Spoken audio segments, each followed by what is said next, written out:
پیغمبر عليه الصلاة والسلام كان أعبد الناس وأخشاهم لله. سيري أو بكين شكا خواهي پروردگار فرمي لقد كان لكم في رسول الله أسوة حسنة لمن كان يرجو الله واليوم الآخر.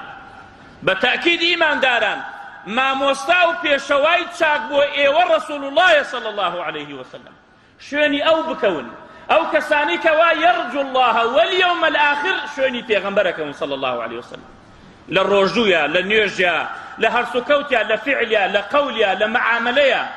أو كسي كوا يرجو الله واليوم الآخر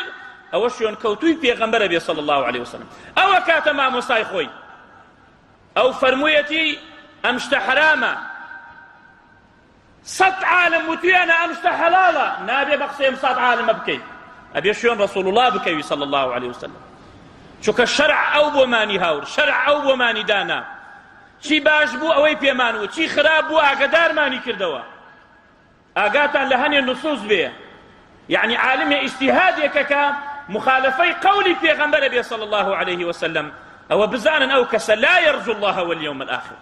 کەسێکتان بینی شوێن کەوتووی پێغەمبەر بوو صلی الله عليه وسلم لە قەول و لە فعلی و لە هەرس و کەوتیا و لە ئەخلاقیا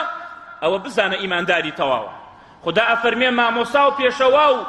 قائد و قدوەی تەواو بۆ ئێوە رسول الله صلى الله عليه وسلم بۆ کەسێ ئەگەر ئومێدەواری ڕۆژی قیامەتی هەبێ و ئیمانی بەخوا هەبێت.